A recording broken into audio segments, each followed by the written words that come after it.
مفتی صاحب کے official channel مفتی طارق مسعود speeches کو سبسکرائب کریں۔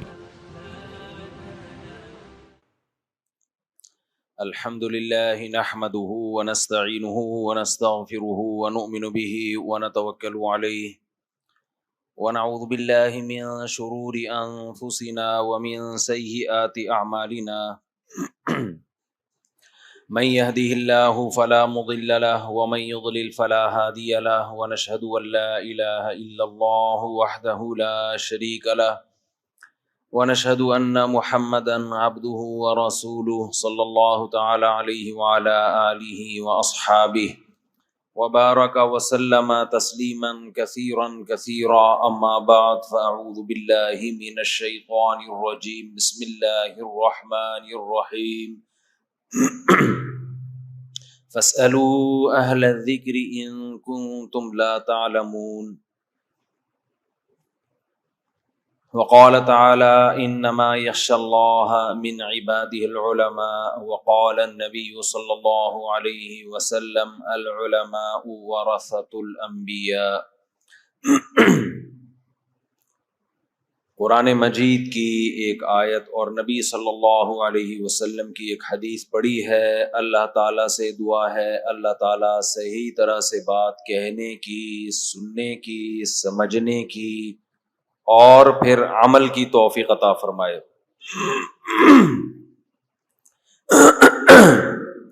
گلا بیٹھ رہا ہے کیونکہ پراٹھے اور ملائی آپ کو پتہ ہے پھر گلا تو بیٹھے گا۔ آپ کہہ سکتے ہیں مفتی صاحب پھر چھوڑ دو پراٹھے، بھائی گلے کو صاف کرنا آسان ہے، یوں کرو صاف ہو جاتا ہے، کیا خیال ہے؟ تو اتنی سی محنت کی وجہ سے ہم پراٹھے چھوڑ دیں، یہ پراٹھوں کے لیے کی گستاخی ہے۔ خیر، میں نے قرآن مجید کی جو آیت پڑھی ہے، بہت اہم مضمون ہے آج کا جو میں بیان کرنے کی کوشش کروں گا۔ میں اپنے ٹائم کا ایک حصہ، سارا حصہ تو نہیں، ایک حصہ سوشل میڈیا پہ بھی گزارتا ہوں تاکہ پتہ چلے کہ سوسائٹی میں ہو کیا رہا ہے۔ سارا ٹائم نہیں لگاتا اس پہ، کچھ ٹائم، تاکہ سوسائٹی میں ان رہوں۔ من لم یعرف اہل زمانہ فہو جاہل۔ امام محمد جو امام ابو حنیفہ رحمہ اللہ کے شاگرد تھے، ان کا قول ہے کہ جس عالم کو اپنے زمانے کا نہیں پتا کہ سوسائٹی میں ہو کیا رہا ہے، زمانہ کدھر کو جا رہا ہے، تو وہ عالم ہو کے بھی کیا ہے؟ گویا کہ جاہل۔ امام محمد باقاعدہ مارکیٹ میں، بازار میں جا کے بیٹھا کرتے تھے، تاجروں کو دیکھتے تھے کیسے بزنس ہو رہا ہے، بھائی اس کی آواز کو سیٹ کر لو یار۔ باقاعدہ بازار میں دیکھتے تھے تاکہ خرید و فروخت کے متعلق فتویٰ دیں،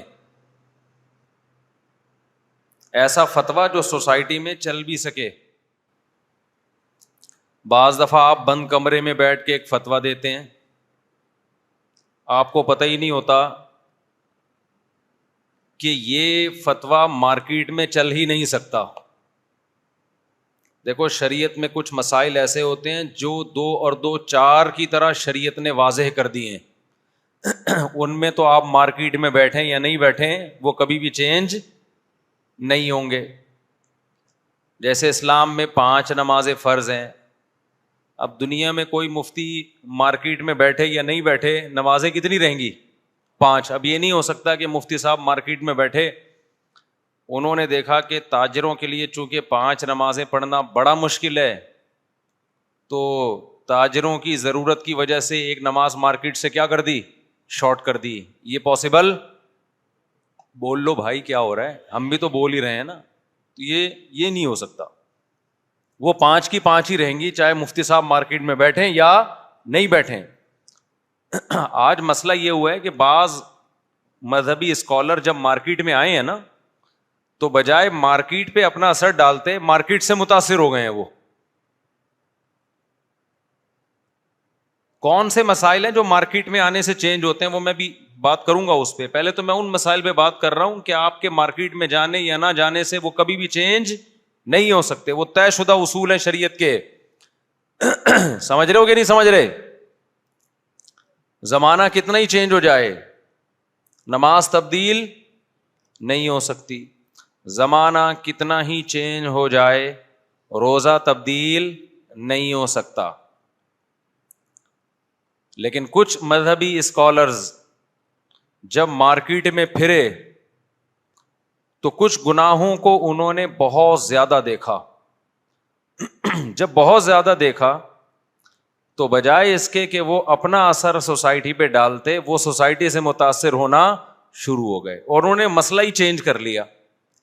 داڑھی انہی میں سے ایک مسئلہ ہے. آج سے 100 سال پہلے کسی عالم, کسی مفتی سے سوال ہی پیدا نہیں ہوتا کہ داڑھی کاٹنے کی کوئی گنجائش دے. وہ بڑے سخت الفاظ, کیونکہ اسلامی مسلم سوسائٹی میں اس کا کوئی تصور تھا ہی نہیں. یہ ناممکن تھا کہ ایک مسلمان بھی اور داڑھی بھی نہ اس کی. لیکن اب آپ کو مفتیوں میں بغیر داڑھی والے ملیں گے, خطیبوں میں بغیر داڑھی والے ملیں گے, نعت خوانوں میں بغیر داڑھی والے ملیں گے. مذہبی اسکالر ہیں, داڑھی ان کے چہرے پہ نہیں ہے.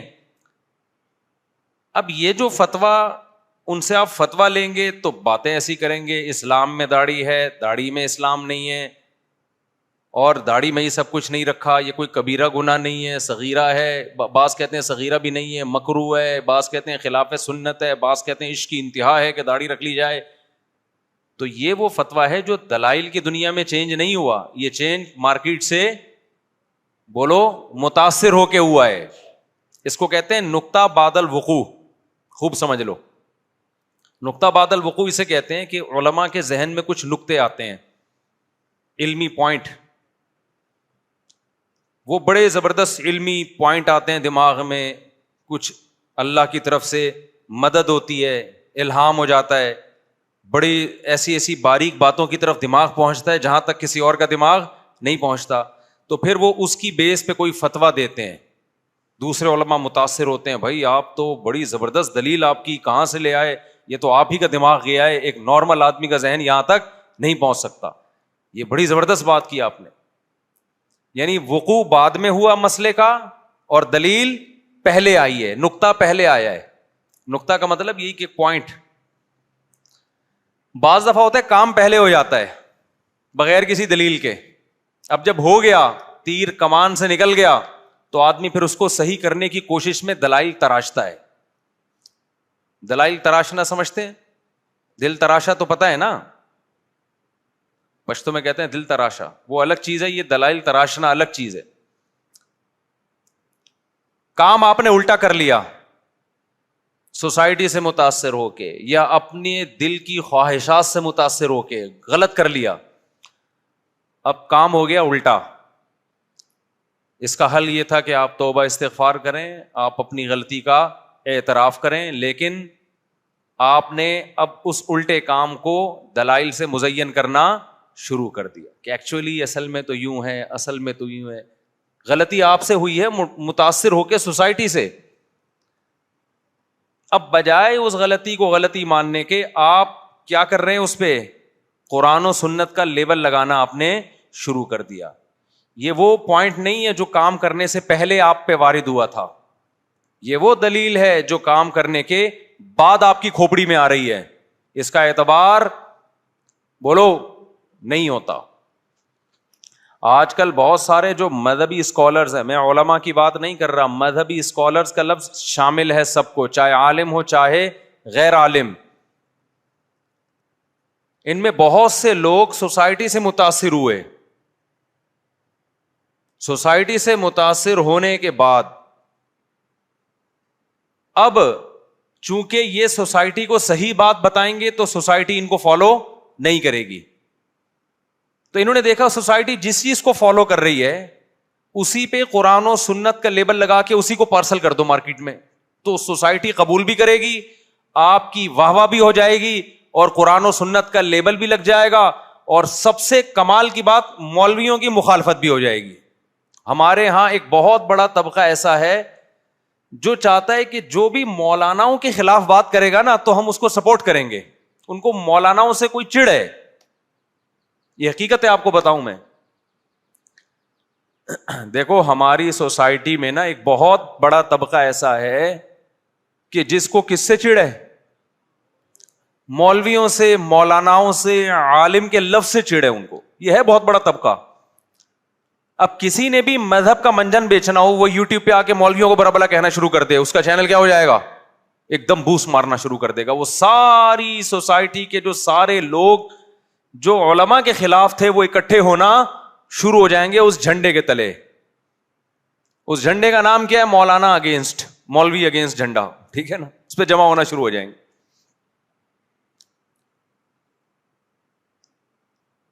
تو اور وہ لیبل لگا دیتے ہیں قرآن و سنت کا. میں بھی مثالیں دوں گا انشاءاللہ, آپ کو ابہام میں نہیں رکھوں گا. آپ کہیں گے مفتی صاحب نے کوئی پتہ نہیں معاشرتی علوم کے سوالات پوچھنا ہم سے شروع کر دیے ہیں. یہ بھی ایک طبقہ ہے, یہ ذہن میں رکھیں. حالانکہ فرق ہے 2 نمبر مولانا اور 1 نمبر مولانا میں. چند 2 نمبروں کی وجہ سے سب کو 2 نمبر نہیں کہا جا سکتا. یہ اسلام ہے بھائی, اس کی حفاظت کا اللہ نے وعدہ کیا ہے. یہ سارے مولانا غلط نہیں ہو سکتے, ناممکن ہے. اگر ان میں غلط ہوں گے تو صحیح بھی انہی میں پیدا ہوں گے, یہ ہو نہیں سکتا. لیکن آپ دیکھ لو, جس کو اپنا منجن بیچنا ہو, انڈیا والے پوچھتے ہیں یہ منجن بیچنا کیا ہوتا ہے مفتی صاحب, آپ بار بار منجن, کوئی منجن کا بزنس. او بھائی یہ اصطلاح ہے, ایک ٹرم ہے. کبھی کراچی آؤ, یہاں بسوں میں سفر کرو. اب تو بسیں بھی بڑی لگژری ہو گئی ہیں. پرانے زمانے میں منجن بیچتا تھا کہ نہیں بیچتا تھا؟ وہ ایک بندہ بس میں چڑھتا تھا, پہلے نماز کے فضائل بیان کرتا تھا, کہتا تھا سفر میں نماز پابندی سے پڑھو. ہم سمجھتے تھے یار اس سے زیادہ نیک آدمی دنیا میں پیدا نہیں ہوا. بس میں چڑھ کے ہمیں سفر میں نماز کی ترغیب دے رہا ہے کہ سفر میں نماز ضائع نہ ہو. پھر وہ بتاتا تھا روزہ رکھا کرو, ماں باپ کی خدمت کیا کرو. ہم بڑے, میں تو ایک دفعہ بہت متاثر ہوا واقعی, سچی مچی میں. اس کے بعد اس نے اپنا منجن نکالا کہ یہ 5 روپے کا ہے, پیٹ وہ تبخیر معدہ اور گیس اور قبض 1 چمچ خالی. تو لوگ متوجہ ہو چکے تھے نماز روزے کے نام پہ. مقصد کیا تھا آخر میں؟ اپنا چورن بیچنا یا منجن بیچنا. منجن بھی بکتے تھے, چورن بھی بکتا تھا, اور گلا صاف کرنے والی ٹافیاں بھی بکتی تھی. وہ ٹافی ایسی ہوتی تھی کہ کینسر کا علاج تھا اس ٹافی میں. یعنی 5 روپے کی ٹافی ہے, جب آپ کھائیں گے تو پھیپھڑوں کو صاف کرے گی, ٹی بی کو ختم کر دے گی جڑ سے. وہ ایسی تھی کہ اگر وہ آغا خان والے سن لیتے ہاسپٹل بند کر دیتے وہ, لیکن لوگ خرید لیتے تھے. تو یہ ہے مذہب کے نام پہ منجن بیچنا. تو بعض دفعہ مذہب کے نام پہ منجن بیچا جاتا ہے, بعض دفعہ ایک برانڈ چل پڑتا ہے مولوی اگینسٹ, مولاناؤں کی مخالفت کر کے بھی منجن بکتا ہے کہ مولوی ایسے, یہ مولویوں نے آپ کو الو بنایا ہوا, یہ مولوی لوگوں نے آپ کو یوں بنایا ہوا ہے. تو لوگ بڑے زبردست, کیونکہ لوگ چاہتے ہیں کہ مولویوں کی مخالفت سنیں.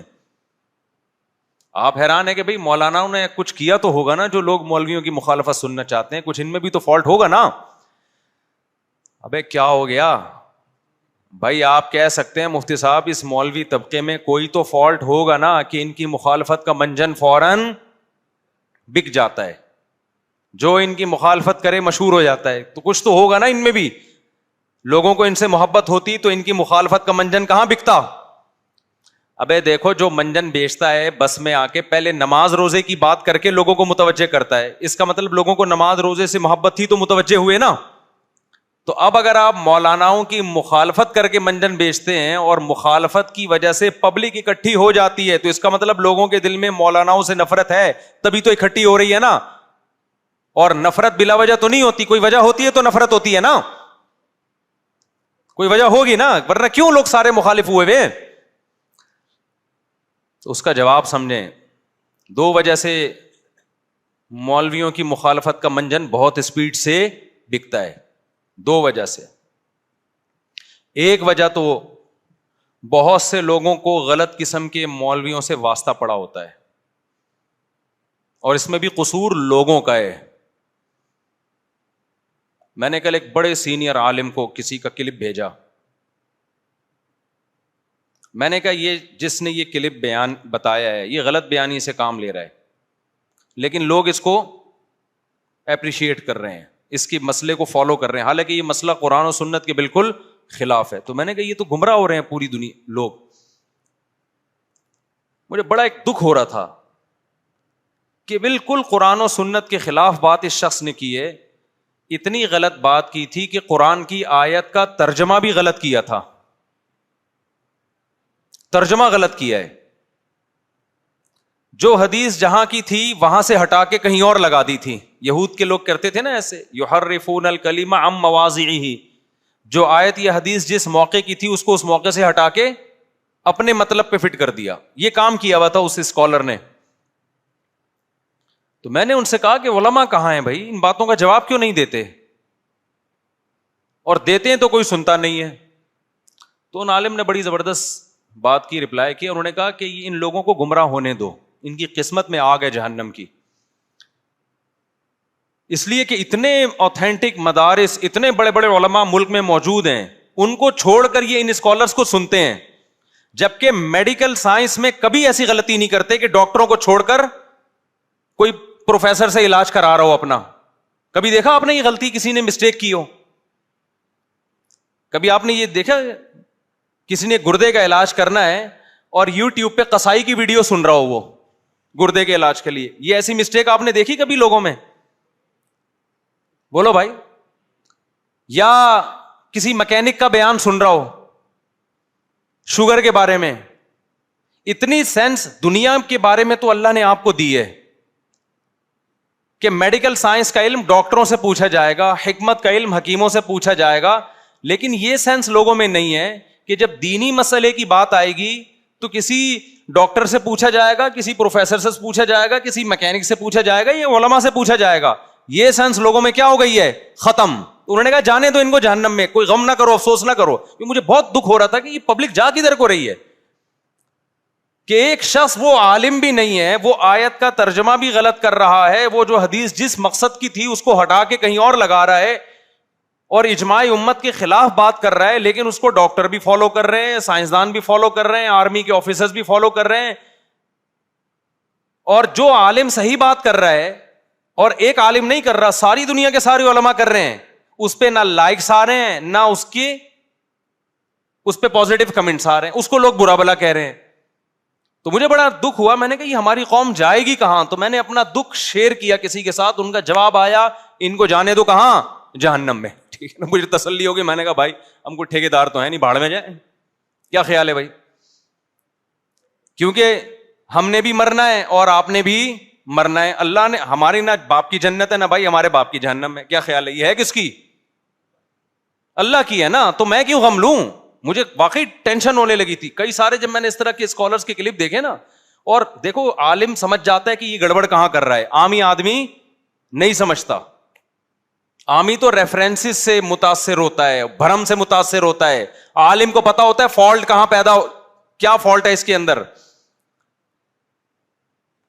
تو مجھے یہ ہوا کہ میں نے کہا بھائی ہم قرآن, جب نبی صلی اللہ علیہ وسلم مشرکین مکہ کو دعوت دیتے تھے نا, تو قرآن نے آپ کو تسلی کیا دی, انکا میتون و انہم میتون. مشرکین مکہ کی ہٹ دھرمی پہ نبی کو غم ہوتا تھا, تو قرآن نے نبی سے کیا فرمایا, اے نبی آپ پر بھی موت واقع ہوگی اور ان پر بھی موت واقع ہوگی, مر کے آنا سب نے کس کے پاس ہے؟ میرے پاس ہے. تو آپ غم کیوں کر رہے ہیں؟ میں بتا دوں گا صحیح کیا ہے اور غلط کیا ہے. تو یہ سارے مناظرے, ساری ڈیبیٹ قیامت کے دن کیا ہو جائے گی؟ فنش. اللہ ایک ایک کا نام لے کے بتا دے گا یہ صحیح تھا اور یہ کیا تھا؟ غلط تھا. تو اس وقت اگر آپ اللہ کو یہ سمجھا سکتے ہو قیامت کے دن کہ اللہ میں نے ڈاکٹر کو شرعی مسائل میں فالو کیا تھا کیونکہ اس کی دلیل مضبوط تھی, تو اللہ کہے گا کہ میڈیکل سائنس میں قصائی کو فالو کرتے. بعض دفعہ قصائی کے پاس بھی دلیل کیا ہوتی ہے؟ مضبوط ہوتی ہے نا, ریفرنسز دے رہا ہوتا ہے ڈاکٹروں کے. اور اگر قصائی یہ کام نہیں کرے تو کوئی اور کام کر رہا ہوتا ہے. ایک ڈاکٹر صاحب ہیں, بڑے زبردست ان کے کلپ. ڈاکٹروں میں بھی یہ دیکھا جاتا ہے کون کس چیز میں اسپیشلسٹ ہے. اگر کوئی شوگر کا اسپیشلسٹ ہے تو آپ اس سے ہارٹ کا علاج نہیں کرواؤ گے. صرف ڈاکٹر ہونا بھی کافی نہیں ہوتا. اسی طرح یاد رکھو, علماء میں صرف عالم ہونا بھی کافی نہیں ہے. علماء دین کے علم کے بھی مختلف شعبے ہیں. کوئی ہسٹری میں بڑے عالم ہوتے ہیں, کوئی فتوے میں بڑے عالم ہوتے ہیں, کوئی گرامر میں بڑا عالم ہے, کوئی عربی لینگویج میں بڑے عالم ہیں. علماء کی بہت ساری فیلڈ ہیں. کوئی بلاغت میں بڑے عالم ہیں, ان کو بلاغت کا پتہ ہوتا ہے. کوئی نحو میں, عربی گرامر کا ایک پارٹ ہے نحو, اس میں بڑے عالم ہوتے ہیں. آج بھی گاؤں دیہاتوں میں جس نے نحو پڑھنی ہوتی ہے وہ نحو کا بڑا عالم تلاش کرتا ہے. جس نے صرف پڑھنی ہوتی ہے وہ صحف کے بڑے علماء, صرف کے بڑے علماء کو تلاش کرتے ہیں. جس نے فتوے کا کام سیکھنا ہوتا ہے وہ بڑے مفتی کو تلاش کرتے ہیں. تو علماء کی بھی کیا ہے, ہمارے ہاں جب مجلس تحقیق ہوتی ہے نا دینی مدرسوں میں, فقہی مسائل کی, حلال و حرام کے مسائل کی, تو اس میں سب علماء کو دعوت نہیں دی جاتی. حالانکہ عالم تو سارے ہوتے ہیں, ان میں صرف مفتیان کرام کو بلایا جاتا ہے. ان کو پتا ہے کہ بھائی علماء تو سب ہیں, اور کچھ حدیث میں بڑے ماہر ہوتے ہیں, کچھ اصول حدیث میں بڑے ماہر ہوتے ہیں. حدیث الگ شعبہ ہے اور اصول حدیث الگ شعبہ ہے.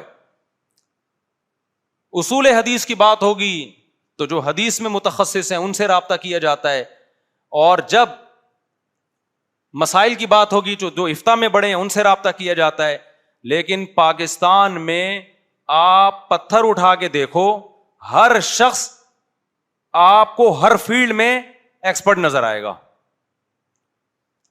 یعنی ایسے اسکالرز آ رہے ہیں, علم حدیث میں بھی یہ ماہر ہیں, اصول حدیث بھی آپ ان سے پوچھیں, مسائل بھی آپ ان سے پوچھیں, بینکنگ کا بھی آپ ان سے پوچھیں, تکافل کا بھی آپ ان سے پوچھیں, طلاق اور نکاح کے مسائل بھی آپ ان سے پوچھیں, تاریخ بھی آپ ان سے پوچھیں.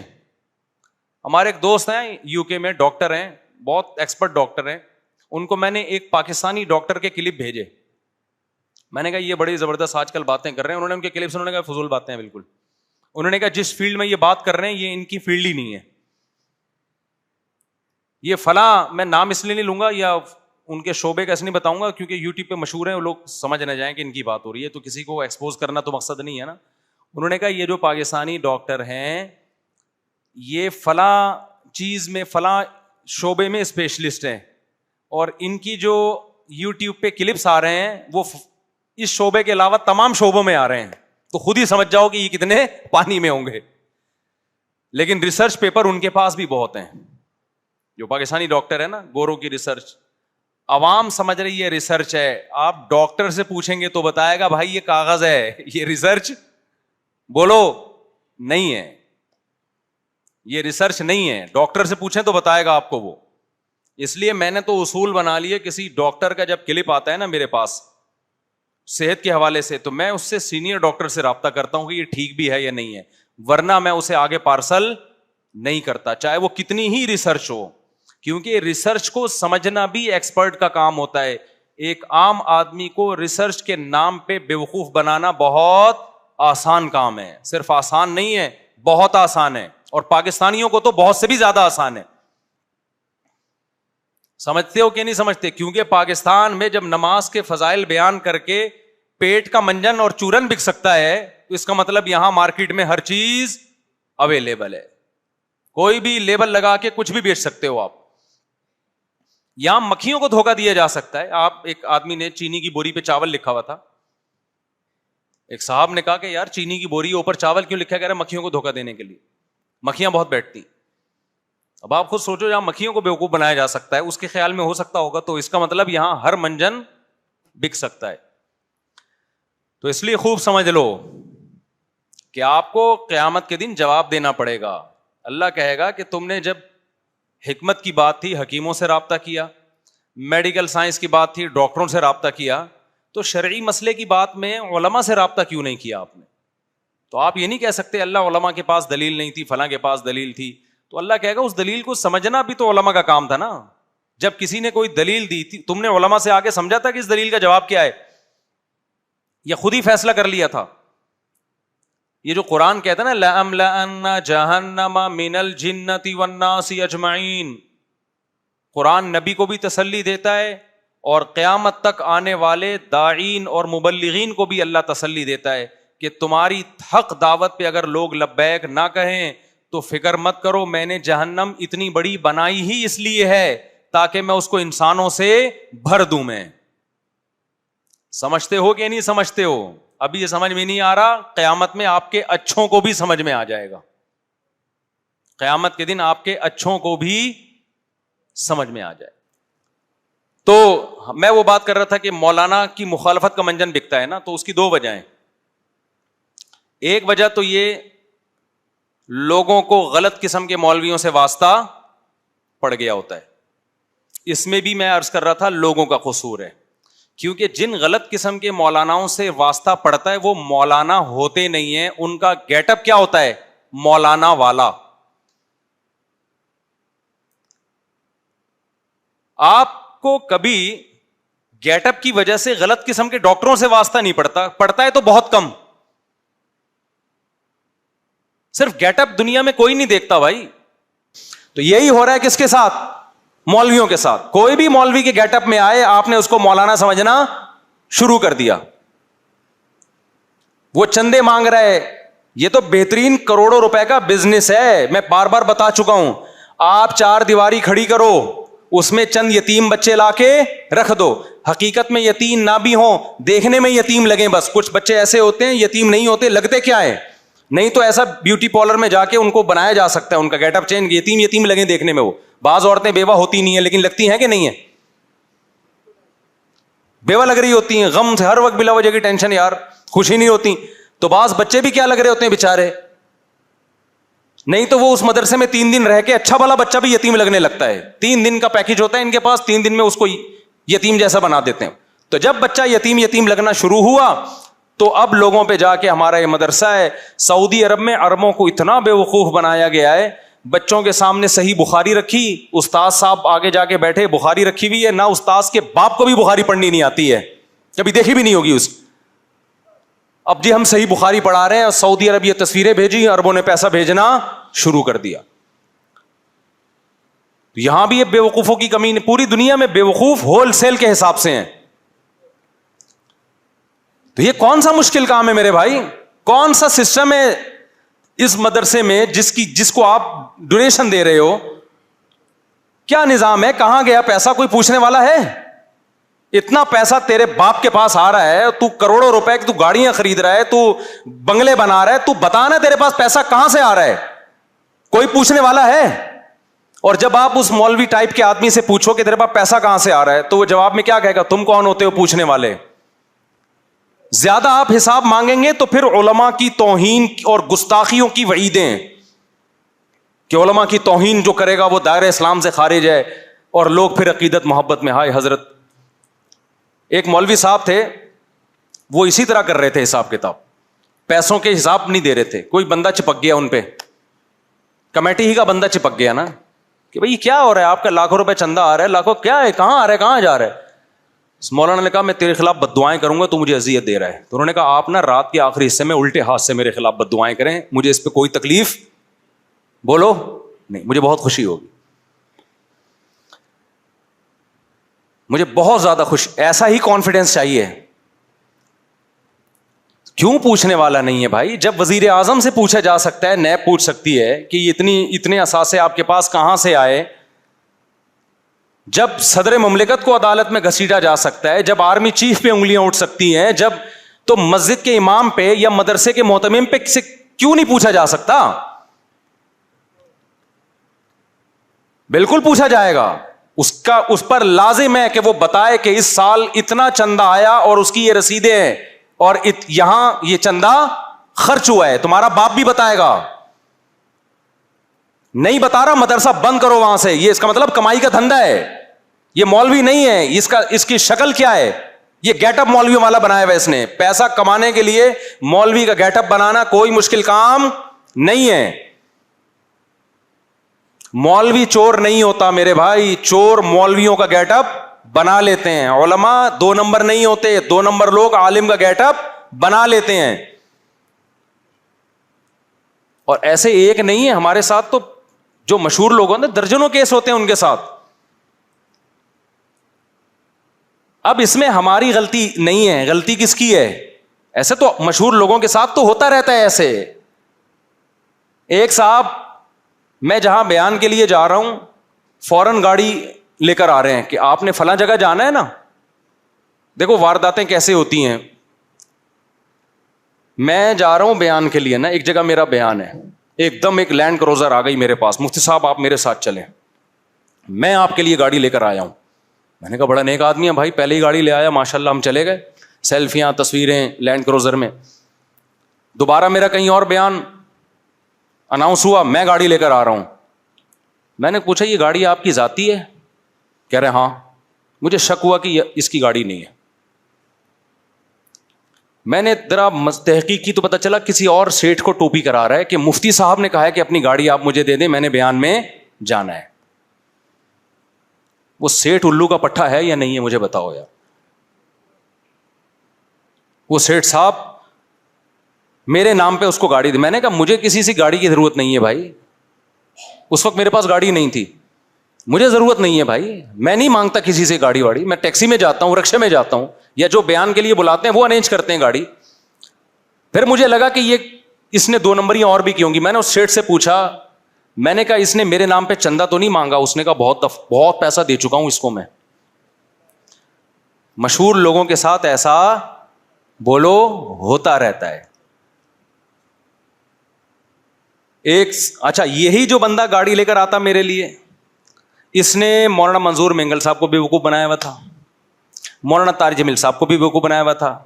پھر میں نے سب کو اطلاع دلوا دی کہ اس بندے سے دور رہو.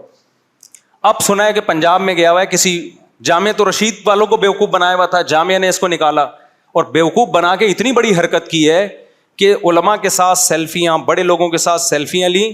اس کے بعد ایک خاتون کو نے جب دیکھا کہ فیس بک پہ اس کی سیلفیاں مولانا طارق جمیل صاحب کے ساتھ آ رہی ہیں, مولانا منظور مینگل صاحب کے ساتھ آ رہی ہیں, مفتی طارق مسعود صاحب کے ساتھ اس کی سیلفیاں آ رہی ہیں, تو اس خاتون نے اس سے رابطہ کیا کہ آپ تو ماشاء اللہ لگ رہا ہے بڑے پہنچے ہوئے ہیں, تو کوئی میری ایک پریشانی ہے, کائنڈلی آپ وہ حل کر سکتے ہیں. اس نے کہا ضرور. اور اس کا گیٹ اپ آپ دیکھو نا, اس غیرت لیس آدمی کا, آپ کو لگے گا اس سے زیادہ نیک اس کائنات میں پیدا ہوا ہی نہیں ہے. ایسا خوبصورت گیٹ اپ ہے نا, شلواریں 8 پنڈلیوں تک, سفید کاٹن کلف, اور ایسا نورانی چہرہ. آپ کہو گے یار یہ نور تو نے کسی سے ادھار لیا ہے, قرضہ لیا ہے, کہاں سے؟ پاکستان میں ایسا نور, کراچی میں تو بہت مشکل ہے, یہاں کا انوائرمنٹ ایسا ہی نہیں ہے جو نور چہرے پہ چھوڑے. اس غربت مہنگائی میں یہ رونق اس کے چہرے پہ یار. اور اخلاق ایسے ہیں کہ آپ اس کو مارو پیٹو, بے غیرتی کے تانے دو, اس کو غصہ نہیں آئے گا. کیا کہ ہم علماء کے غلام ہیں, ہم علماء کے کیا ہیں؟ خادم ہیں. آپ بڑے ہیں. ایک عامل یاد رکھو غیرت لیس ہوتا ہے, روحانی عامل. جتنا برا بولا اس کو غصہ نہیں آتا, اس کو پتا ہے میں نے غصہ کرنا شروع کیا میری دکان بند ہو جائے گی. جب بھی عامل لوگ روحانی علاج والے علماء سے ملتے ہیں نا, اتنی عزت دیتے ہیں, مجھے بہت عزت دیتے ہیں, حالانکہ پتا ہے میں ان کے سب کے خلاف ہوں, پھر بھی ان میں غیرت ہی نہیں ہے. مجھ سے ملتے ہیں بڑی عقیدت سے, اور میں اس کو پازیٹیو نہیں لے کے جاتا. میں کہتا ہوں اس کے خلاف اتنا میں نے بولا ہے, پھر بھی عقیدت سے مل رہا ہے. یہ اس کی بےغیرتی میں اعلیٰ نمبر کے بےغیرت ہونے کی دلیل ہے, کیونکہ اس کو پتا ہے یار مفتی صاحب سے اگر میں بدتمیزی سے ملا تو اور خلاف ہو جائیں گے. ان کو اخلاق سے قائل, دلائل تو ہے نہیں. جب بندے کے پاس دلائل نہیں ہوتے تو اخلاق کے علاوہ کوئی اور راستہ رہتا نہیں ہے. اس لیے عامل لوگ بہت تمیز سے ملتے ہیں مجھ سے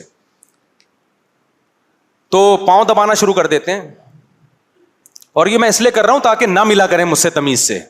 مجھے نہیں چاہیے ان لوگوں سے تمیز. اتنے بےغیرت ہے نا, یہ آپ کی سوچ جہاں ختم ہوتی ہے اس سے اوپر ان کی بےغیرتی شروع ہوتی ہے.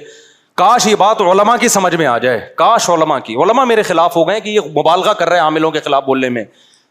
میں مبالغہ نہیں کر رہا, یہ علماء کو بیوقوف بناتے ہیں. تو جب بھی عامل کے بارے میں خیال آئے نا کہ بےغیرت ہوتے ہیں, تو سمجھ لو کہ جتنے آپ کو سمجھ میں آ رہے ہیں نا, اس کے بعد سے ان کی بےغیرتی بولو شروع ہوتی ہے. ان کو پیسہ کمانا ہے بھائی, نہ یہ میڈیکل سائنس میں ان کی کوئی قابلیت ہے, نہ انجینئرنگ میں ان کی کوئی قابلیت ہے, کسی فیلڈ میں انجینئر ہیں یہ, نہ یہ دین کا علم انہوں نے پراپر وے میں حاصل کیا ہوتا ہے, نہ ان کا کوئی بزنس ہوتا ہے. اب ان کے پاس کاروبار کے لیے اس کے علاوہ کوئی دھندا جب آتا شاتا کچھ نہیں ہے تو پھر یہی رہ جاتا ہے نا کہ یار چلو 23 گھنٹوں کا کام شروع کر دو. 2 کام ہے پاکستان میں دبا کے. اچھا میں وہ جلدی سے فراڈیے کا بتا دوں.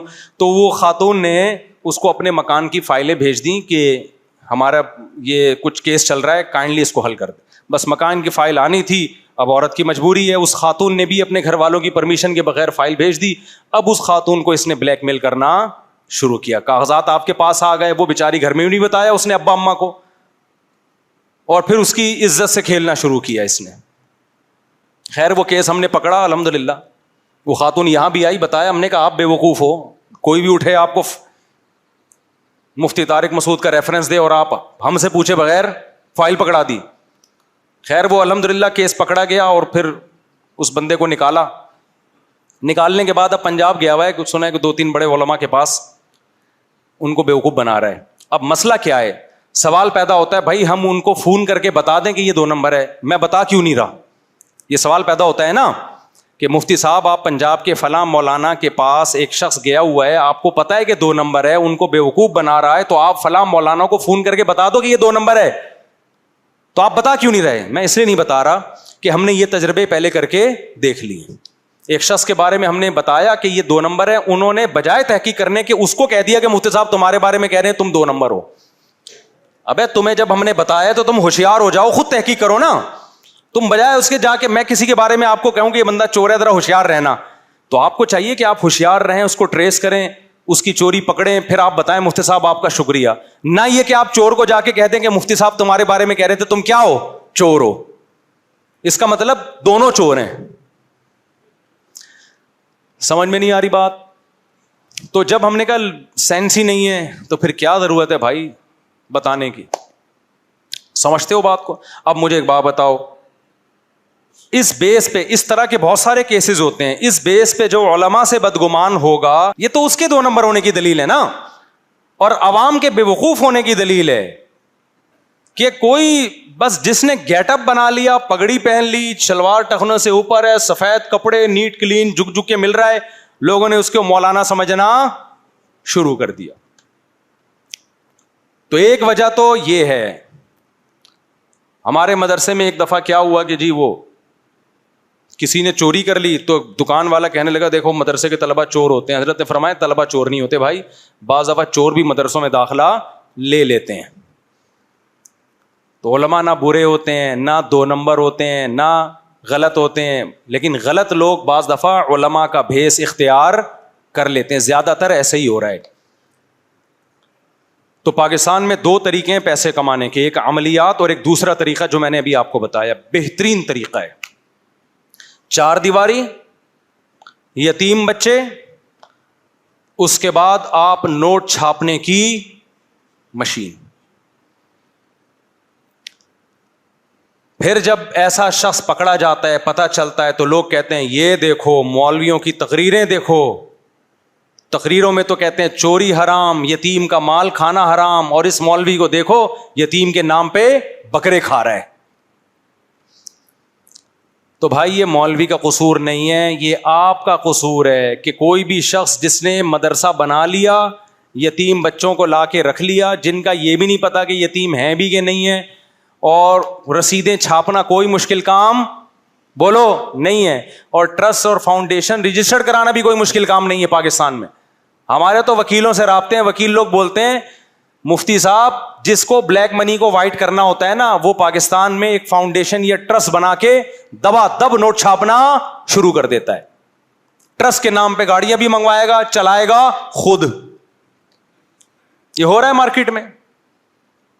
میں یہ نہیں کہہ رہا سارے ٹرسٹ غلط ہیں بھائی, یہ ساری فاؤنڈیشن جو غلط ہیں, اچھے بھی ہیں برے بھی ہیں, لیکن برے بھی ہیں اس میں ہول سیل کے حساب سے.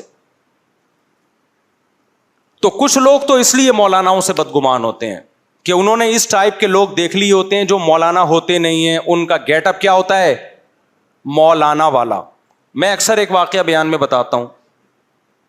گلشن اقبال میں رہا کرتا تھا, ایک اپارٹمنٹ تھا, فلیٹ تھے, نیچے گزرنے کا راستہ تھا, اس گزرنے کے راستے کی جگہ پہ ایک صاحب نے مسجد بنا لی, ایک مولانا صاحب نے. یعنی مولانا صاحب کا مطلب مولانا ٹائپ کے صاحب, جو دیکھنے میں کیا لگ رہے تھے مولانا. بالکل گیٹ کے آگے نا پہلے ہلکی ہلکی اینٹیں لا کے رکھی, جگہ گھیری, مصلی بنایا. مصلی کا مطلب اب نماز ہوا کرے گی. اب جو لوگ ہیں ان کو تکلیف ہو رہی ہے, بھائی یہ اپارٹمنٹ ہیں, یہاں آپ اگر مصلی بناؤ 5 ٹائم نمازیں ہوں تو ہمارا گزرنا کیا ہوگا, مشکل ہوگا. پھر لوگوں نے بائکیں لانا بھی شروع کر دیں. اچھا مجھے پہلے یہ بات پتا نہیں تھی, میرے قریب میں وہی پڑھتی تھی, میں وہاں جا کے نماز پڑھ رہا تھا. اتنے میں نے 2-4 لوگوں کو دیکھا وہ بڑبڑاتے ہوئے گزر رہے ہیں, مولوی کو برا بلا کہہ رہے ہیں, یہ مولوی ایسا, یہ مولوی ایسا, یہ مولوی ایسا, یہ مولوی ایسے ہوتے ہیں, مولوی 2 نمبر ہوتے ہیں. میں نے کہا بھائی کیا ہے؟ تو مولوی صاحب اور 2-4 نمازی جو ان کے ساتھ ملے ہوئے تھے وہ کہنے لگے یہ کافر ہیں, یہ 2 نمبر مسلمان ہیں, ان کو نماز سے تکلیف ہو رہی ہے. مجھے بھی خیال ہوا کہ یار 2 نمبر لوگ ہیں یار, ان کو نماز پڑھنے سے کیا ہو رہی ہے, تکلیف ہو رہی ہے. وہ بار بار وہ کہہ رہے مولوی ایسے. جب میں مسئلے کی تحقیق میں گیا تو پتا چلا بھائی یہ غیر قانونی جگہ پہ آپ نے مسجد بنائی ہوئی ہے, یہ گزرگاہ ہے, یہ تو نہیں کہ کہیں بھی کھڑے ہو کر کچھ بھی بنا لو. اور اس میں باقاعدہ چندہ بھی ہو رہا ہے, اور محلے والے چندہ بھی دے رہے ہیں, اسی اپارٹمنٹ کے لوگ, کوئی ابا کے ثواب کے لیے, کوئی اماں کے ثواب کے لیے, کسی کی نانی تازہ انتقال ہوا ہے, چلو جی نانی کے لیے. مولوی تو ہے, وہ مولوی نہیں تھا, وہ بندہ تھا بے روزگار, اس کے پاس پیسہ کمانے کا کوئی ذریعہ نہیں تھا. اس نے کہا یہاں یہ کرو, مسجد کے نام پہ چندہ بھی آئے گا, میں گیا, کچھ امام کی تنخواہ میں گیا, کچھ تعمیر میں گیا, اور تھوڑے دنوں میں آپ کیا بن گئے, کروڑ پتی. اور جو نانی اور دادی مرے ہوئے ہیں وہ گئے. اب وہ تیل لینے بھی کہتے نہیں مسجد ممبر پہ ایسی باتیں نہیں کرو, تو کیا کرے پھر آدمی. اب یہ موضوع تمیز سے بتانے کے ہیں, یہ میں کیا بہت شائستہ لہجے میں بتاؤں ہے بھائی. جو اس طرح کی حرکتیں کر کے اسلام کو, دین کو, علماء کو بدنام کر رہے ہیں. تو وہ مولوی جو جس کا گیٹ اپ مولویوں والا تھا, مولوی نہیں تھا, وہ بھی 2 نمبر, لیکن اس سے بڑے 2 نمبر وہ ہیں جو اس کو دادی نانی کے اصحال ثواب کے لیے چندہ دے رہے ہیں, وہ زیادہ بڑے 2 نمبر ہیں. وہ بھائی اللیگل جگہ ہے, غیر قانونی جگہ ہے, لوگوں کا راستہ, لوگ پریشان, ہوا بند ہو رہی ہے لوگوں کی. یہ تھوڑی کہ راستوں میں کوئی بھی جناب مسجد بنا کے 4 دیواری کھڑی کر لی اور کوئی سسٹم بھی نہیں ہے کہ پوچھنے والا نہیں ہے کوئی. تو وہ جو مولانا صاحب کہہ رہے ہیں مولوی ایسے, وہ مولوی, وہ صاحب جو اپارٹمنٹ میں رہتے تھے, بڑے لبرل ٹائپ کے آدمی تھے, وہ بار بار کہہ رہے ہیں مولوی ایسے, مولوی ایسے, وہ بھی غلط ہیں. او بھائی تو نے ایک داڑھی ٹوپی والے کو دیکھا غلط جگہ مسجد بنا رہا ہے, لوگوں کی زمین پہ قبضہ کر رہا ہے اور غلط طریقے سے چندے لے رہا ہے, تو اس کی وجہ سے تم نے یہ کیوں کہنا شروع کر دیا کہ مولوی ایسے, مولوی ویسے. تو ان حرکتوں کی وجہ سے یہ کہنا علماء ایسے ہوتے ہیں, علماء ویسے ہوتے ہیں, مولوی ایسے ہوتے ہیں. او بھائی جو اس بیس پر مولویوں کو برا بلا کہہ رہا ہے تو وہ اصل میں اپنے آپ کو کیا ثابت کر رہا ہے کہ میں کیا ہوں, میں وہ ہوں, وہ میں نے پورا اختیار دے دیا. اب جو چاہے, یہ بہترین گالی ہو گئی, وہ آئندہ سے وہ ہی استعمال کروں گا, کیونکہ یہ اس کا مفہوم بہت وسیع ہے. اس کا مفہوم کیا ہے, اس میں کچھ جو جتنا آپ کو نفرت ہے وہ لفظ آپ فل ان دا بلینکس, خالی جگہ میں وہ ڈال دو آپ. تو ایک تو یہ وجہ ہوتی ہے. دوسری وجہ یہ ہوتی ہے کہ واقعی بعض لوگوں کو کچھ 2 نمبر مولویوں سے واسطہ پڑ جاتا ہے, جو سچی مچی کے مولوی ہی ہوتے ہیں, عالم ہی ہوتے ہیں. یہ بھی ہوتا ہے. وہ حقیقت میں کیا ہوتے ہیں, عالم ہوتے ہیں, مفتی ہوتے ہیں, لیکن لوگ یہ نہیں دیکھتے کہ ہر فیلڈ میں اچھے بھی ہوتے ہیں اور ہر فیلڈ میں برے بھی ہوتے ہیں. کبھی ایسا نہیں ہوتا 2 نمبر ڈاکٹروں کی وجہ سے آپ ڈاکٹروں کی فیلڈ ہی کا انکار کر دو کہ علاج ڈاکٹروں سے کرانا ہی نہیں چاہیے, میڈیکل سائنس میں ان سے گائیڈنس لینی ہی نہیں چاہیے, چونکہ ڈاکٹر 2 نمبر ہوتے ہیں لہذا ہم علاج اب قصائیوں سے کرائیں گے. کبھی ایسا سنا آپ نے کسی سے؟ تو واقعی بعض دفعہ ایک شخص علم حاصل کرتا ہے, عالم بن جاتا ہے, لیکن وہ ہوتا کیا ہے, 2 نمبر. کیوں؟ علم 2 طرح کے ہیں, ایک علم ظاہری علم ہے, قرآن و سنت کا علم, ایک باطنی علم ہے, اللہ کی محبت, اللہ کی خشیت, آخرت کا تصور, دنیا کا مسافر خانہ ہونا. یہ ہر ایک کو حاصل نہیں ہوتا. تو جس عالم کا دل اندر سے خالی ہے, اللہ کی محبت سے خالی ہے, وہ عالم اسی علم کو غلط کیش کرانا شروع کر دیتا ہے, اور انہی علماء کے بارے میں حدیثیں ہیں کہ نبی صلی اللہ علیہ وسلم نے فرمایا قیامت کے دن ایک عالم کو لایا جائے گا, اللہ اس سے پوچھے گا کہ بتا میں نے جو تجھے نعمتیں دی تو نے اس پہ کیا عمل کیا؟ وہ کہے گا اللہ میں نے تیرے دین کا علم حاصل کیا اور اس کو دنیا میں پھیلایا. اللہ کہے گا جھوٹ بولتا ہے, تو نے علم اس لیے حاصل کیا تاکہ لوگوں میں واہ واہ ہو, اور اس لیے پھیلایا تاکہ لوگوں میں واہ واہ ہو. اسے پیشانی کے بالوں سے پکڑ کے جہنم میں پھینک دیا جائے گا. شہید کو لایا جائے گا, اللہ کہے گا بتا تو نے میرے لیے کیا کیا؟ وہ کہے گا اللہ تیرے راستے میں نے جان دی. وہ اللہ کہے گا نا نا نا نا, تو نے میرے لیے جان نہیں دی, تو نے لوگوں کو دکھانے کے لیے جان دی. لوگ کہیں گے بڑا بہادر تھا, تو میرے پاس آج تیرے لیے کوئی اجر نہیں ہے. اب آپ بتاؤ اس 2 نمبر شہید کی وجہ سے کیا شہیدوں کو برا کہا جا سکتا ہے کہ شہید برے ہوتے ہیں؟ تو اس 2 نمبر عالم کی وجہ سے کیا مولویوں کو, علماء کو برا کہہ سکتے ہیں کہ علماء برے ہوتے ہیں؟ آج تک کوئی ایسا اسکالر دیکھا ابے سارے شہید 2 نمبر ہوتے ہیں؟ کوئی کہے نہیں بھائی شہادت کی تو بڑی فضیلت ہے. ابے کہاں سے ہے وہ جو حدیث میں آتا ہے وہ شہید ہی ہوگا جس کو لا کے جہنم میں پھینکیں گے. تو ہم جواب میں کیا کہیں گے؟ یار وہ ایک آدمی تھا, یا 1000 ہوں گے, یا 1,00,000 ہوں گے. باقی تو شہیدوں کے جو فضائل ہیں, شہید کا خون کا قطرہ زمین پہ بعد میں گرتا ہے, اللہ اس کے سارے گناہ پہلے معاف کرتا ہے. حدیث میں آتا ہے شہید قیامت کے دن لایا جائے گا, اس کے جسم سے خون بہ رہا ہوگا, لونہ لون دم, خون کا رنگ وہی ہوگا جو خون کا رنگ ہوا کرتا ہے, لیکن اس کی خوشبو مشک و عنبر سے زیادہ مہک رہی ہوگی. اور یہ تو ہم نے اپنی آنکھوں سے, اپنے ناک سے دنیا میں سونگھی ہے شہید کے خون کی خوشبو. تو یاد رکھو جیسے شہداء کے فضائل ہیں, علماء کی فضیلت شہداء سے زیادہ ہے. کیوں؟ اس کی کیا دلیل ہے؟ قرآن نے 4 درجے بیان کیے ہیں, من النبیین والصدیقین والشہداء والصالحین. قرآن انعام یافتہ لوگوں میں 4 لوگوں کو شامل کرتا ہے. سب سے پہلے پیغمبر, کوئی عالم, کوئی شہید, کوئی بڑے سے بڑا بزرگ پیغمبر کی خاک کے برابر بھی نہیں ہو سکتا. اللہ نے نبیوں کے بعد صدیقین کا تذکرہ کیا. صدیق اس عالم کو کہتے ہیں جس کا عمل اس کے علم کے مطابق ہو. عالم بھی ضروری ہے. صدیق کا لفظی لغوی ترجمہ کیا ہے؟ سچا. صادق سے نکلا ہے نا, یہ مبالغہ ہے. صدیق سچے کا مطلب کیا؟ صرف سچ بولنے والا نہیں, قول و عمل میں سچا. یہ منافقت کی ضد ہے. قول و عمل میں کیا ہو؟ بولو نا سچا. اور یہاں قول سے مراد وہ قول جو شریعت کے مطابق, اور وہ عمل جو شریعت کے مطابق. اور شریعت کے مطابق صحیح قول کرنا یہ وہی کر سکتا ہے جس کے پاس شریعت کا علم ہو. تو اس لیے علماء نے اس آیت کی گہرائی میں گھس کے اس کا ترجمہ کیا ہے کہ صدیق وہ علماء مراد ہیں اس سے کہ جو باعمل علماء ہوں, ان کے قول و عمل میں تضاد نہ ہو. تو یہ دوسرا مقام انبیاء کے بعد سب سے بڑا کس کا ہے؟ علماء کا.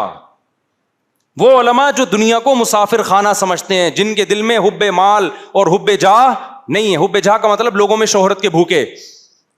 بعض عالم بن جاتے ہیں لیکن شہرت کے بھوکے ہوتے ہیں, ان کے مسئلے کیا ہوتے ہیں؟ چینج. بعض عالم بن جاتے ہیں لیکن پیسے کے بھوکے ہوتے ہیں, پیسوں کی خاطر مسئلے کیا ہو رہے ہوتے ہیں؟ چینج. یہ 2 چیزیں اس عالم کو متاثر نہ کریں.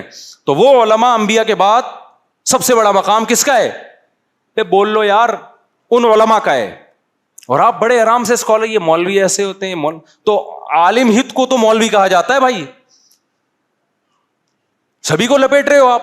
اور پھر نتیجہ کیا نکلا؟ ان علماء کو برا کہہ کے کوئی پروفیسر غامدی صاحب کو کسی نے اپنا باپ بنایا ہوا ہے, مسائل پروفیسر غامدی صاحب سے پوچھ رہا ہے. کسی نے ڈاکٹروں کو اپنا امام بنایا ہوا ہے مسائل میں. کل وہ ایک صاحب نے عدالتی خلا سے متعلق کلپ بھیجا ایک وکیل صاحب کا کہ عدالتی خلا شرعاً معتبر ہے. وکیل صاحب نے قرآن و سنت کے دلائل دیے ہوئے تھے. میں نے کہا مجھے ایک بات بتاؤ, مجھے اس وکیل کو جواب دینے کی ضرورت نہیں ہے کیونکہ یہ عالم, بولو, اس نے پاکستانی لا تفصیل سے پڑھا ہے, شرعی لا اس نے تفصیل سے نہیں پڑھا. آیتیں تو وہ بھی کوٹ کر رہا تھا, آیتیں. میں نے کہا یہ جو آیت کوٹ کر رہا ہے اس کا یہ مطلب ہے ہی نہیں. تو ساری دلیل ان وکیل صاحب کے اس پہ کہ وہ جو پاکستان چونکہ اسلامی ریاست ہے, اسلام کے خلاف کوئی قانون نہیں بن سکتا, لہذا جب کورٹ یہ فیصلہ کرے گی کہ یہ خلا معتبر ہے تو پھر کورٹ کو یہ حق ہے اور وہ اسلام کو ٹوپی ڈرامہ گھما گے نا. اگر اس عدالتی خلا کو معتبر مان لیں تو girl friend boy friend system اور نکاح میں کوئی فرق رہے گا ہی نہیں. گرل فرینڈ بوائے فرینڈ میں بھی جب چاہے دونوں میں سے کوئی ایک بریک اپ کر لے, اور عدالتی خلا میں بھی جب چاہے بیوی جا کے طلاق لے لے, تو یہ دونوں ایک میوچل انڈرسٹینڈنگ سے رہ رہے ہیں. کوئی فرق بچا؟ بولو نا, کچھ بھی نہیں. تو نکاح اور گرل فرینڈ بوائے فرینڈ ایک ہی چیز بن گئے پھر تو میں نے ان سے کہا کہ کیوں میں اس میں اپنا سر ضائع کروں یار. تو کہہ رہے ہیں نہیں یہ انگلش بھی جانتے ہیں, ان کی تحقیق انگلش میں ہے, انگلش میں جو مرضی پھینک دو, پبلک کہتی ہے پڑھا لکھا آدمی ہے. سمجھ رہے ہو کہ نہیں سمجھ رہے؟ تو انگلش میں آپ جو مرضی بول دیں, لوگ کیا کہتے ہیں, بندہ کیا ہے, پڑھا لکھا. وہ بھائی پڑھا لکھا اس لحاظ سے ہے کہ اس کو انگلش آتی ہے, اچھی بات ہے, تو اس سے انگلش سیکھ لو. آپ جس کو انگلش نہیں آتی اس سے آپ انگلش, مجھ سے نہیں سیکھو آپ انگلش. لیکن پڑھا کیا ہے اس نے؟ اگر اس نے اسلام کو پڑھا ہے, اسلام کو پڑھنے کا مطلب ہسٹری آف اسلام نہیں ہے. قرآن سب سے پہلے اس نے عربی سیکھی ہے کہ نہیں سیکھی ہے؟ کیونکہ ہمارے سارے اسلامی علوم کس زبان میں ہیں؟ عربی میں ہیں. آج کے بڑے بڑے اسکالرز آپ مجھے ان کے سامنے بٹھا دیں, اللہ کی قسم بہت سارے اسکالر عربی کی ایک عبارت پڑھ نہیں سکتے, ترجمہ کر نہیں سکتے جب تک کوئی رٹا رٹائے ترجمہ ان کو بتائے نہیں. اور وہ تحقیقات پیش کر رہے ہیں مسائل کی, جو ترجمہ نہیں کر سکتے. تو بتاؤ یہ قرب قیامت ہے یا نہیں ہے؟ رسول اللہ صلی اللہ علیہ وسلم نے فرمایا, ان اللہ, بخاری مسلم کی حدیث ہے, ان اللہ لا يقبض العلم انتزاعا من صدور العلماء, اللہ علم کو علماء کے سینوں سے نہیں اٹھائے گا کہ علماء کے پاس علم ختم ہو جائے, ولکن يقبض بقبض العلماء, علماء کو اٹھانا شروع کرے گا اللہ تعالیٰ. علماء آہستہ آہستہ مارکیٹ سے شارٹ. پھر نتیجہ کیا نکلے گا؟ فَإِذَا لَمْ يَبْقَ عَالِمٌ, جب علماء ختم ہونا شروع ہو جائیں گے, اتخذ الناس جہالا رؤوسا, لوگ جاہلوں کو اپنا سردار بنائیں گے. جاہل سے مراد یہاں پر دنیاوی علوم سے جاہل نہیں ہے, بلکہ دینی علوم سے جاہل لوگوں کو اپنا سردار بنا لیں گے. کوئی ڈاکٹر فتوے دے رہا ہوگا, کوئی انجینئر فتوے دے رہا ہوگا, کوئی سائنسدان بیٹھ کے فتوے دے رہا ہوگا, کوئی جناب مکینک بیٹھ کے فتوے دے رہا ہوگا, کوئی ہسٹری کا ماہر بیٹھ کے فتوے دے رہا ہوگا, کوئی انگلش کا ماہر بیٹھ کے, انگلش میں اس نے چونکہ ایم اے کیا ہوا ہے, ڈبل ایم اے, انگلش بہت اچھی آتی ہے, لہذا وہ لوگوں کو فتوے دے رہا ہوگا, مسائل بتا رہا ہوگا. نہیں آئی بات میرا خیال ہے سمجھ میں؟ یہ حدیث کے الفاظ ہیں. لوگ جاہلوں کو, جاہل سے مراد کیا ہے؟ دین کے علم میں فارغ ہوں گے, وہ ان کو اپنا سردار بنائیں گے. پھر کیا ہوگا؟ فَأَفْتَوْا بِغَيْرِ عِلْمٍ, دین کا علم ان کے پاس نہیں ہوگا لیکن وہ لوگوں کو فتویٰ دیں گے. فَضَلُّوا, خود بھی گمراہ ہوں گے, وَأَضَلُّوا, اور لوگوں کو بھی گمراہ کریں گے. تو ریسرچ پیپر میرے بھائی یا ریسرچ نام پہ ہی گمراہ کریں گے وہ, کیونکہ لوگوں میں اس ریسرچ کو سمجھنے کی صلاحیت نہیں ہوگی. ایسے تھوڑی لوگ ان کی بات پہ یقین, لوگ کہیں گے دلیل سے بات کر رہے ہیں, حالانکہ وہ دلیل نہیں ہوگی, وہ لفاظی ہوگی. تو اس حدیث سے کیا پتا چلتا ہے کہ فالو کس کو کرنا ہے؟ یہ بخاری مسلم کی حدیث ہے. اس سے کیا پتا چلتا ہے فالو کس کو کرنا ہے؟ ڈاکٹروں کو فالو کرنا ہے, علماء کو. یہ بخاری مسلم کی حدیث ہے کہ علماء ختم ہوں گے جس کا وبال آئے گا کہ لوگ جاہلوں کو فالو کرنا شروع کریں گے. اس سے صاف پتہ چلتا ہے رسول اللہ صلی اللہ علیہ وسلم دین کے علم کے معاملے میں آپ کو ڈاکٹروں کی اتباع سے منع کر رہے ہیں. یہ پتہ چلتا ہے کہ نہیں پتہ چلتا؟ کس کو فالو کرنے کا حکم دے رہے ہیں نبی صلی اللہ علیہ وسلم؟ علماء کو. پھر میں بتا دوں 2 نمبر بھی ہیں علماء میں, تو وہ تو ڈاکٹروں میں بھی حکیموں میں بھی ہیں. تو آپ نے اگر 2 نمبر ملا ہے تو 1 نمبر کی تلاش کرو میرے بھائی. تو ایک وجہ تو میں نے بتائی کہ کچھ لوگ مولاناؤں کا گیٹ اپ بنا کے آتے ہیں, جس کی وجہ سے لوگ پھر مولاناؤں سے بدگمان ہوتے ہیں. کچھ لوگ واقعی 2 نمبر مولویوں سے ان کا واسطہ پڑا ہوتا ہے, اور واقعی علماء میں 2 نمبر بھی ہوتے ہیں, جیسے ڈاکٹروں میں ہوتے ہیں. تم وہ اپنے علم کو غلط ڈاکٹر بھی تو کر رہے ہوتے ہیں نا. ایک نسخہ اس میڈیکل کا لکھ دیا کیونکہ یہ ان کے ماموں کی دکان ہے, ڈاکٹر لیتے ہیں دوا لکھ کے دے رہے ہوتے ہیں یہ والے میڈیکل سے. پوری کائنات میں تلاش کر لو وہ دوا آپ کو کہیں بھی نہیں ملے گی, یہی والے میڈیکل, کیونکہ ان کے ماموں ہیں, یہ کمیشن باندھا ہوا ہے ان سے. تو یہ 1 نمبر ہی ہے 2 نمبر ہی ہے؟ بولو نا کیا ہو گیا؟ 2 نمبر ہی ہے بھائی. لیکن سارے ڈاکٹر ہم نے نہیں دیکھا کہ ایسا کرتے ہو بھائی, اچھے اچھے ڈاکٹر بھی ہیں.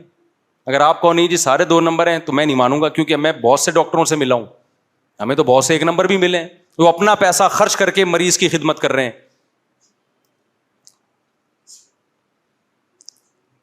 تو اب آپ اس بات کو سمجھے, جو مضمون لے کے چلا تھا, وہ کہاں سے بیچ میں ہم نے ادھر سے کدھر سے ٹرن مارا تھا, وہ شہداء والصالحین تو چل رہا تھا. تو جو بات چل رہی تھی, جو میں نے یہاں ٹرن مارا, وہ درمیان سے نکل گئی ذہن سے, جو اصل میں موضوع لے کر چلا تھا نا. جی 2 طرح کے کیا ہیں؟ ہاں سوشل میڈیا پہ تو میں نے اسٹارٹ کیا تھا. خیر میں یہ عرض کر رہا تھا کہ میں تھوڑا سوسائٹی میں ان رہتا ہوں, کیونکہ وہ ہاں میں یہ عرض کر رہا تھا کہ 2 طرح کے مسائل ہیں. جی کچھ مسائل تو ایسے ہیں جو چینجیبل نہیں ہے شریعت کے. 5 نمازیں ہمیشہ کتنی رہیں گی بھائی؟ 5 رہیں گی. روزہ کبھی تبدیل نہیں ہو سکتا. کوئی مذہبی اسکالر اگر یہ کہتا ہے کل آپ کا امتحان ہے تو آپ روزہ چھوڑ سکتے ہیں, تو سمجھ لو کہ یہ عالم دین نہیں ہے. سمجھ رہے ہو نا, کیونکہ اجماعی مسئلہ ہے کہ صرف سفر بیماری میں روزہ چھوڑا جا سکتا ہے, اس کے علاوہ روزہ نہیں چھوڑا. اور ایکچولی کر کے نا آج کل بہت ساری چیزیں پہنائی جا رہی ہیں. دیکھو جب جو مذہبی اسکالر جب 2 نمبری کرتا ہے نا, وہ کیسے کرتا ہے, وہ بات کو طول دے گا, ایکچولی کر کے نا گھمائے گا, بات کو لمبا گھمائے گا, اور لوگ اس کے اخلاق اور تمیز کو دیکھ کے متاثر ہوتے ہیں, کہتے ہیں یار کیا بات کی ہے, زبردست ہو گئی. اچھا یہ لوگ کیا کرتے ہیں, یہ ہمیشہ ایک آنکھ بند کر کے دلائل دیکھتے ہیں. وہ دلائل جو ان کے خلاف جا رہے ہوتے ہیں نا, وہ والی آنکھ کیا ہوتی ہے ان کی؟ بند. ہمیشہ وہ آنکھ کھلی ہوتی ہے جو ان کے فیور میں دلائل جا رہے ہوتے ہیں, دوسری آنکھ انہوں نے کیا کی بھی ہوتی ہے؟ بند. تو یہ میں آپ کو جو پکا کر رہا ہوں نا کہ آپ نے دینی مسائل صرف علماء سے پوچھنے ہیں, ان کے علاوہ آپ کے پاس کوئی آپشن نہیں. اچھا یہاں بھی لوگ اکثر کہتے ہیں کہ یہ مولوی لوگ اپنی دکان چلانے کے لیے یہ باتیں کر رہے ہیں کہ تاکہ علماء کے محتاج رہیں لوگ. دکان چلانے کے لیے یہ بات جب ہم کر رہے ہوتے جب ہمارے پاس مسائل پوچھنے والوں کا رش کم ہوتا اور ہم فی مسئلہ آپ سے 50 روپے لے رہے ہوتے. کیا خیال ہے بھائی؟ فی مسئلہ 50 روپے لے رہے ہوتے اور مسئلے پوچھنے والے بھی تھوڑے ہوتے, ہمارے کسٹمر مارکیٹ سے کیا ہوتے؟ شارٹ. پھر ہم کہتے یار بندہ ہی نہیں آ رہا, تو ہم آپ کو علماء کے فضائل سناتے کہ مسئلہ صرف علماء سے پوچھیں, اور جب پوچھیں تو ایک مسئلے پہ 50 روپے دیں علماء کو. میرے بھائی جو ابھی بھی علماء کو فالو کرنے والے لوگ ہیں نا, ان کا رش ہمارے پاس اتنا زیادہ ہے کہ ہمیں فون سننے کی فرصت نہیں ہے, کیونکہ سارے خراب نہیں ہو گئے, بہت سے لوگ ابھی بھی علماء کو فالو کرتے ہیں. اتنا مسائل کا رش میرے پاس ہے, فری پھوکٹ کے مسائل بتاتے ہیں ہم.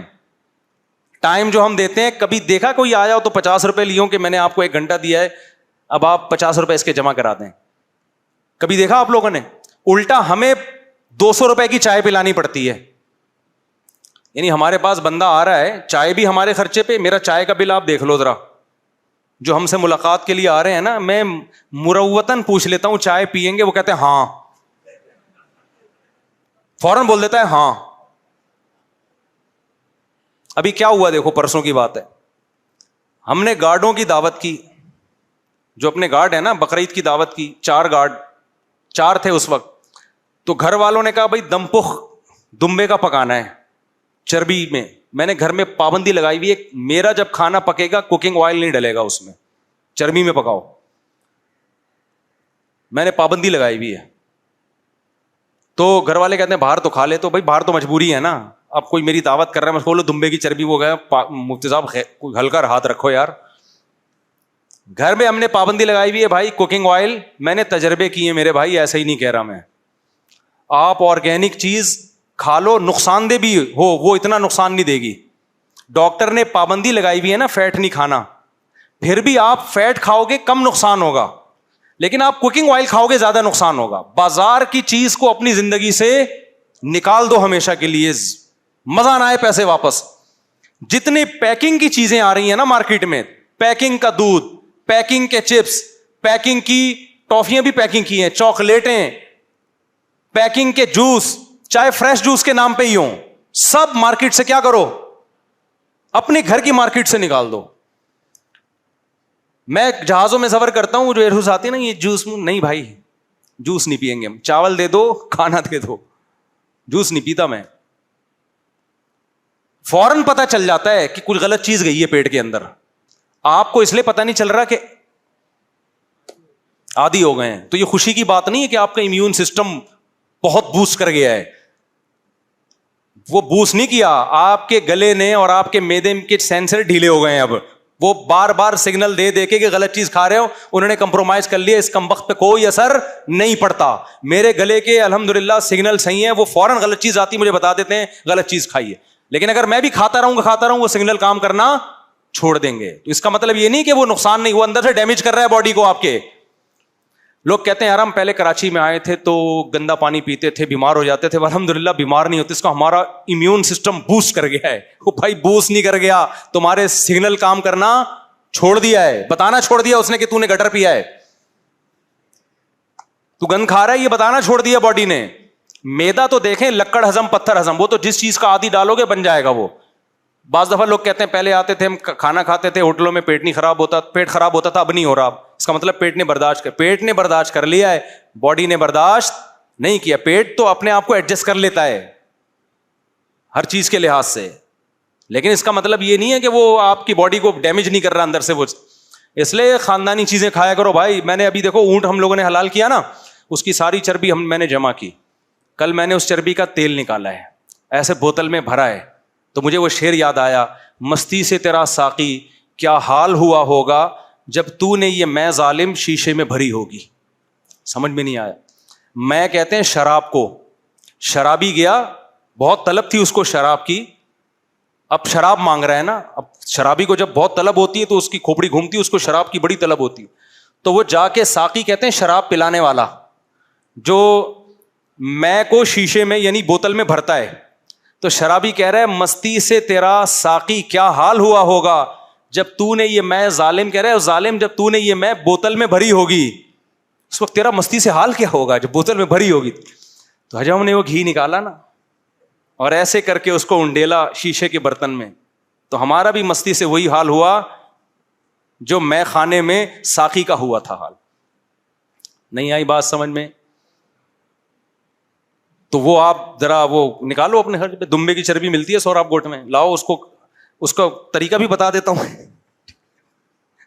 اس کو چھوٹا چھوٹا کاٹو اور ہلکی آنچ پہ پکانا شروع کرو, اور جیسے ہی تیل نکلتا جائے نکالتے جاؤ.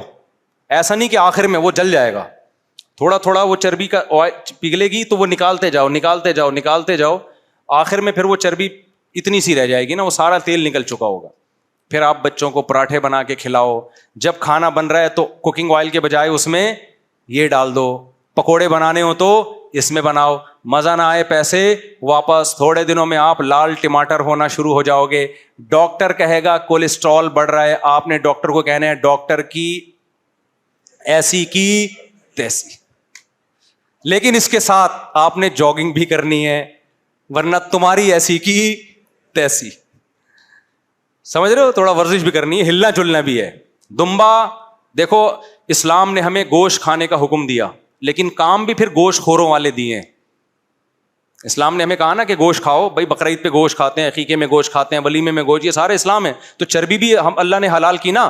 چربی اتنی مفید چیز ہے کہ اللہ نے یہودیوں پر چربی حرام کی تھی ان کے گناہوں کی وجہ سے. اونٹ کی چربی, گائے کی چربی, بکرے کی چربی اللہ نے کس پہ حرام کر دی تھی؟ یہودیوں پہ. اتنے گناہ کیے, اللہ نے کہا گوشت کھاؤ, چربی نہیں کھا سکتے. تم نے اتنے گناہ کیے ہیں. اس کا مطلب چربی میں کچھ تھا نا جو اللہ نے حرام کر دی, اور ہم لوگوں نے بغیر کسی گناہ کے اپنے اوپر ویسے ہی حرام کر لی ہے. کیا خیال ہے بھائی؟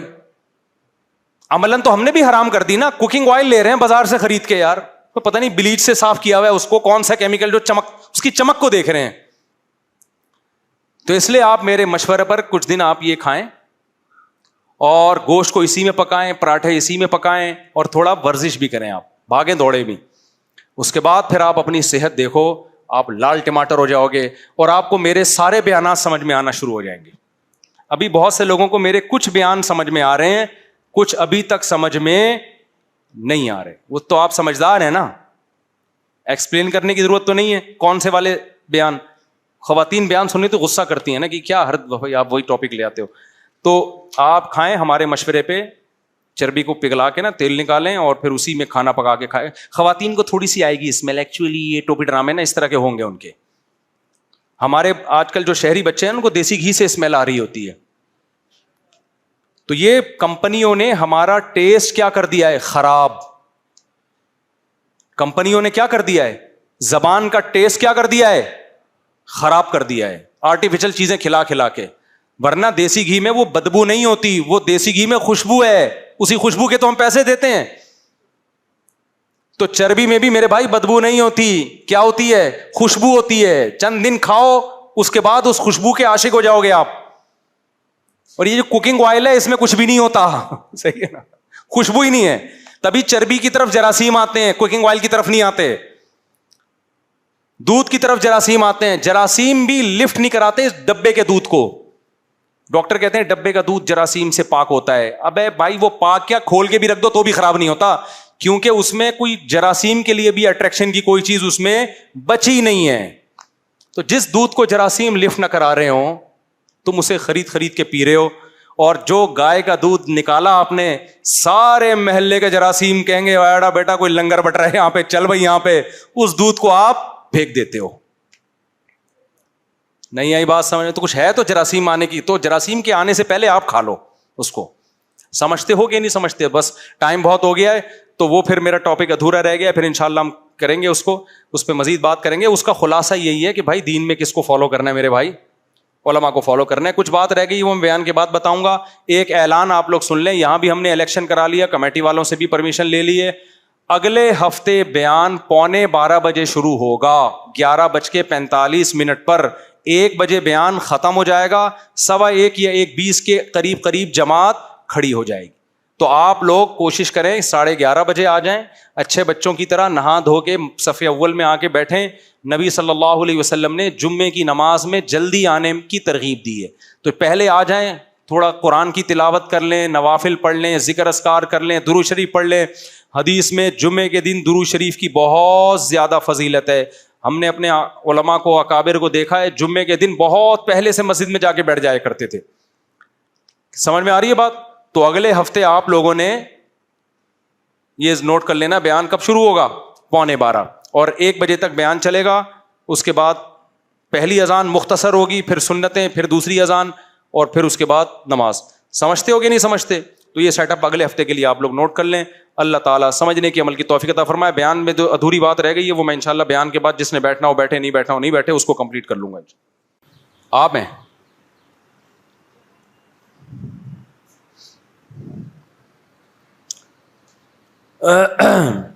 جناب, آپ نے اجازت دی ہے کہ میں 50,000 مہر میں مریم رؤوف بنت عبد الرؤوف کا نکاح محمد ابراہیم بل محمد عارف سے کروں, اجازت ہے؟ چلیں جی. الحمدللہ نحمدہ ونستعینہ ونستغفرہ ونؤمن بہ ونتوکل علیہ ونعوذ باللہ من شرور انفسنا ومن سیئات اعمالنا من يهده الله فلا مضل له ومن يضلله فلا هادي له ونشهد ان لا اله الا الله وحده لا شريك له ونشهد ان سيدنا وحبيبنا وشفيعنا وسندنا محمدا عبده ورسوله صلى الله تعالى عليه وعلى اله واصحابه وبارك وسلم تسليما كثيرا كثيرا. اما بعد فاعوذ بالله من الشيطان الرجيم. بسم الله الرحمن الرحيم. يا ايها الناس اتقوا ربكم الذي خلقكم من نفس واحده وخلق منها زوجها وبث منهما رجالا كثيرا ونساء واتقوا الله الذي تساءلون به والارحام ان الله كان عليكم رقيبا.